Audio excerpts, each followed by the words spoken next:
All right, well, it's a pleasure to be able to speak to you today. It's always nice when we do our annual symposium because we have the opportunity to invite out all the people that we most want to hear from. And so these are also always exciting days for us, and we're so pleased that all of you are here.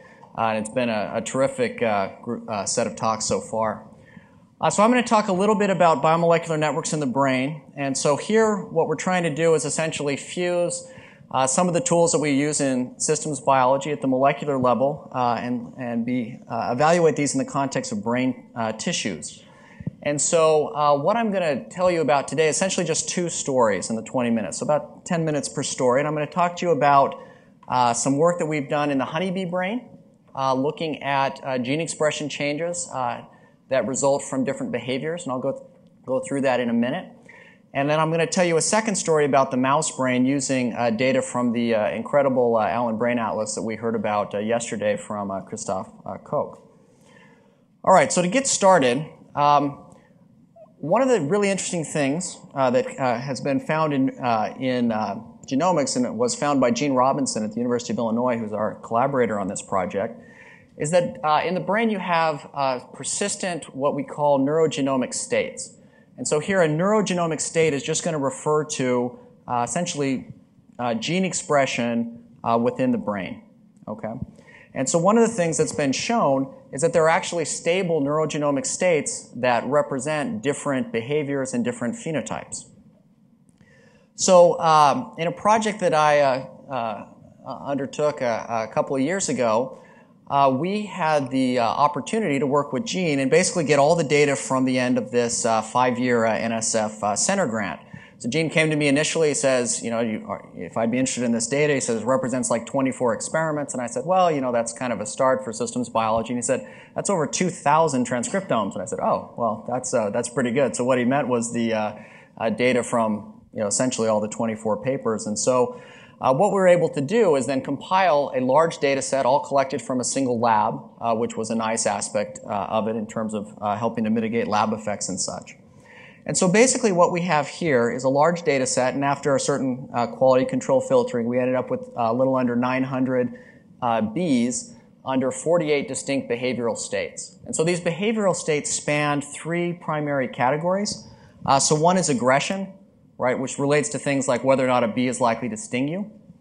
Behavioral maturation, so what kind of changes bees go through as they grow older. And foraging, which is when they go out and look for food. And so this kind of data is interesting in the sense that it spans genetic differences, such as the differences between, say, a European and an African bee. I'll mention more about that in a second. And it also relates to differences in physiology and differences moment to moment. So for example, in terms of looking at foraging, you can take a bee and you put them in a tunnel and you can sort of look at their behaviors as they're going to get food. And then this is all collected using something called the BVAC. And what the BVAC does is it is essentially a high pressure, low pressure vacuum that has, that very quickly you can put next to the bee, sucks it up, and it puts it into a vat of liquid nitrogen. So it freezes it. There's your moment, and it's sort of frozen in time, and you see, okay, what was happening in gene expression in the bee at that particular moment. So the BVAC is very sort of fundamental here.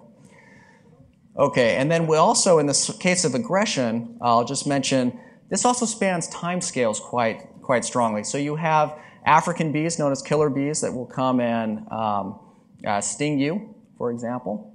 And you have European bees that are much more docile. And so you have these very long genetic differences. And then another interesting thing is in the European bees, you can give them an alarm pheromone, which makes them aggressive. So that's a physiologic time scale. And it turns out that the networks that are turned on by that alarm pheromone look very much like the networks that are sort of defaulted on in the African bee. So sometime way back in evolution, that default for the network just somehow got shifted to on.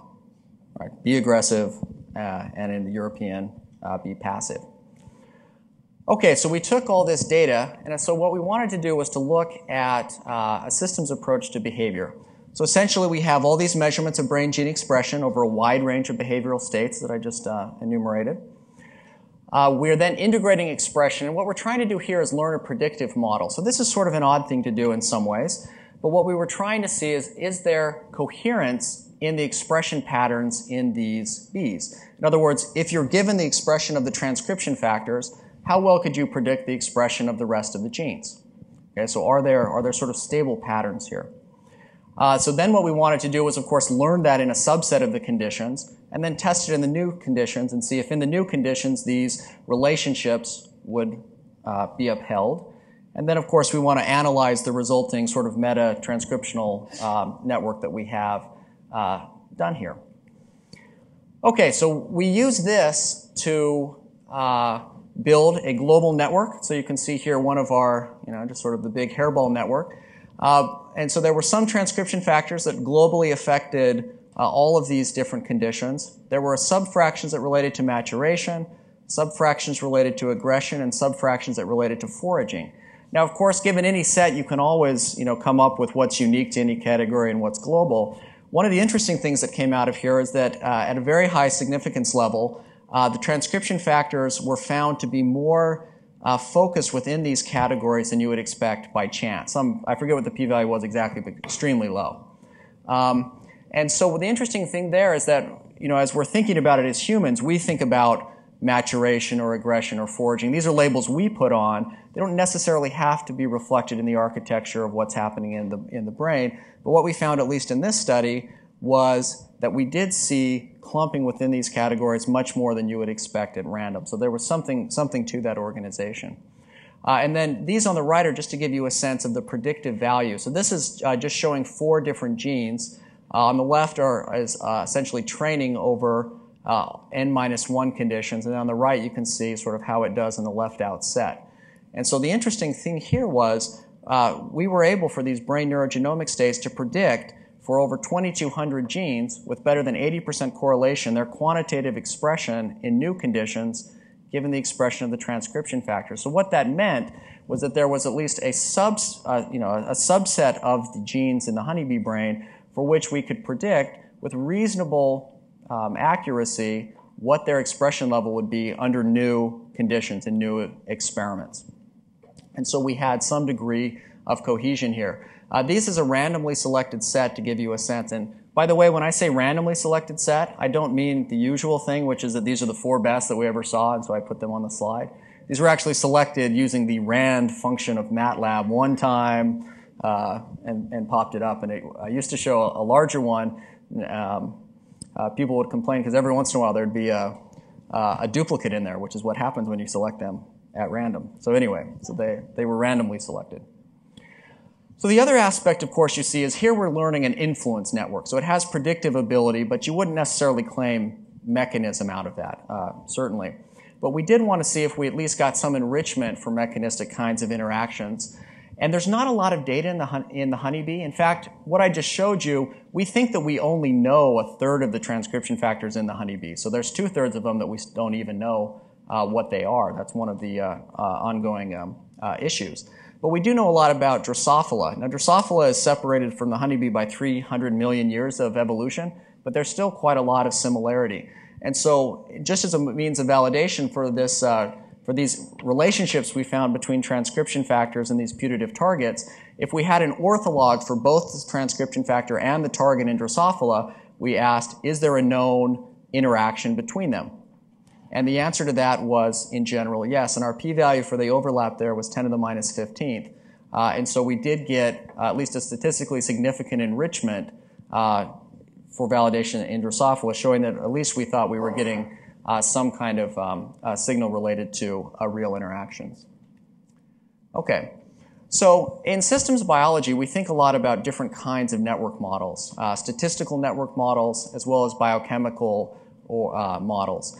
And so in what I've been showing you up to now, this is mostly statistical associations from high-throughput data. And so we wanted to see, could we pull out a little bit more from this data if we linked it into something that had real biochemistry behind it, and in this case, looking at the metabolic network.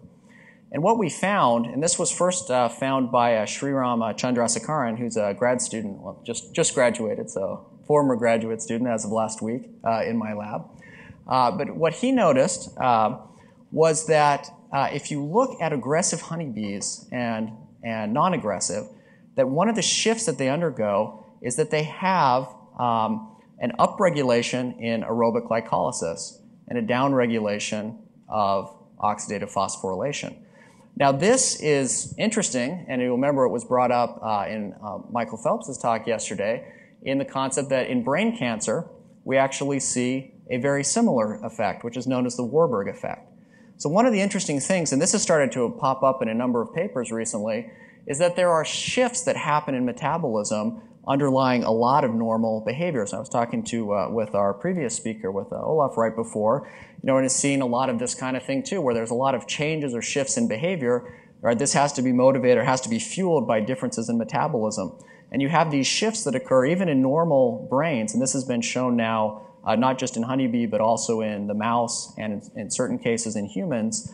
And so what this means is if you're looking at trying to target, like with a drug, this shift that happens in cancers, you have to be careful because you might be interfering with shifts that are necessary for certain kinds of behaviors or moods or attitudes and so forth.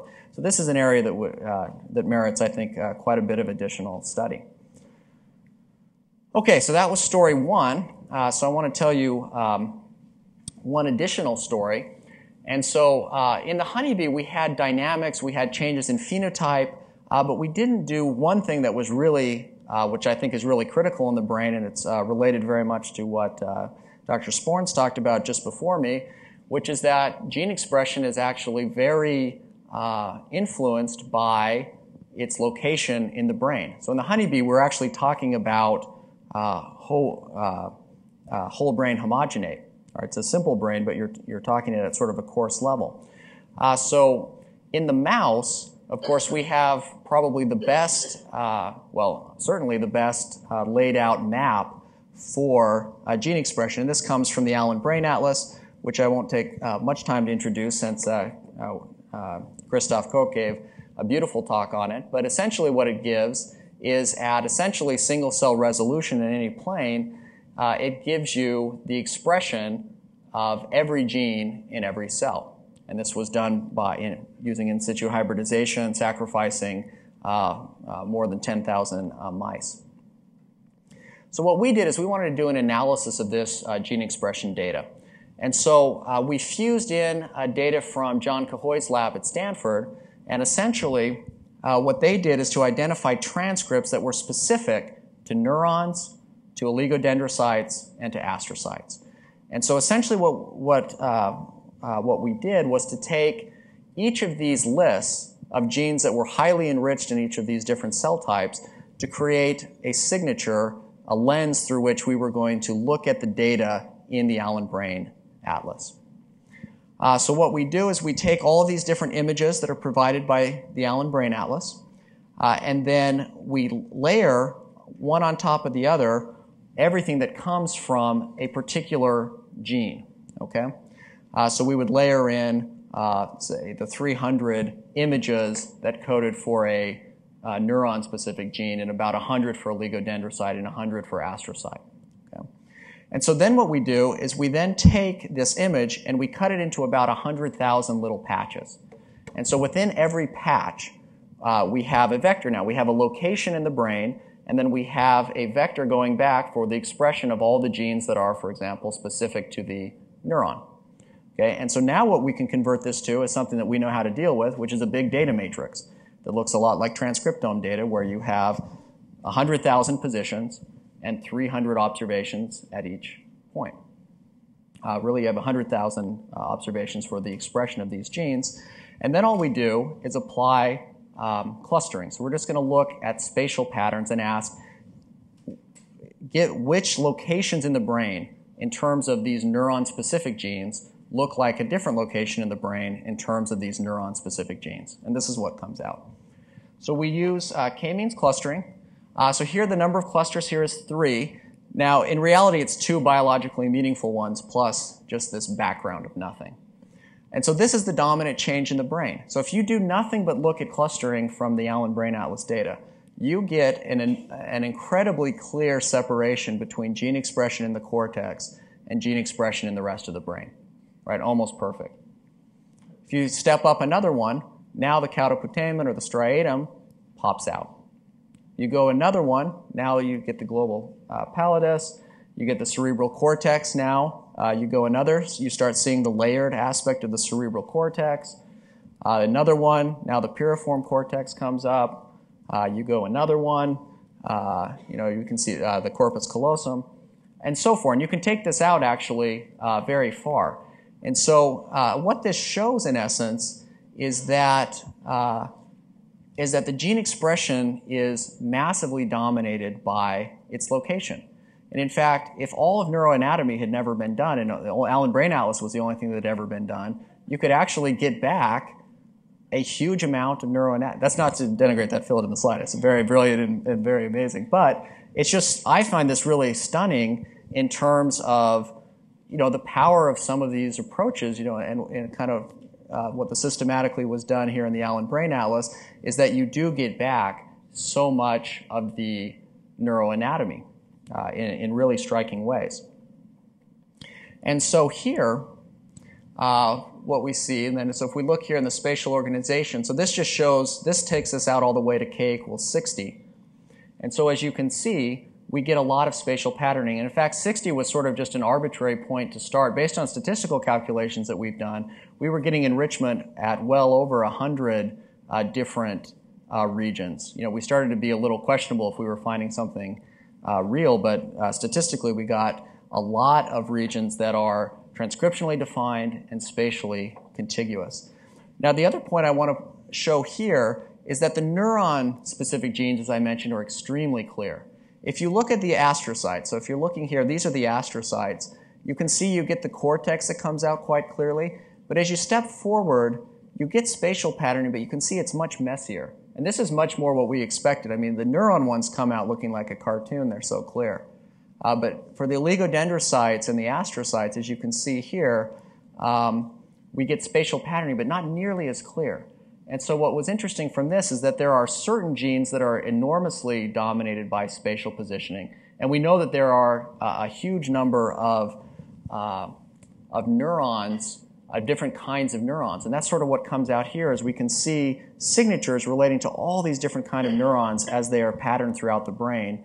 And it comes out in a really clear and striking way. And if you're interested, you can read the paper that we published in PNAS a couple of months ago. Okay. So in terms of take-home messages then, so we looked at this notion of brain gene expression, and this is sort of a middle layer that helps us to interrogate molecular networks, and it lies between genotype and neuronal functions. And so there's sort of this interesting layer that exists there. And so one of the cases that we can think about that is if we go back to the honeybee story that I mentioned, for the aggressive honeybee, one of the really interesting things there is if we just look at gene expression, we could predict something about the probability that it would sting you or not.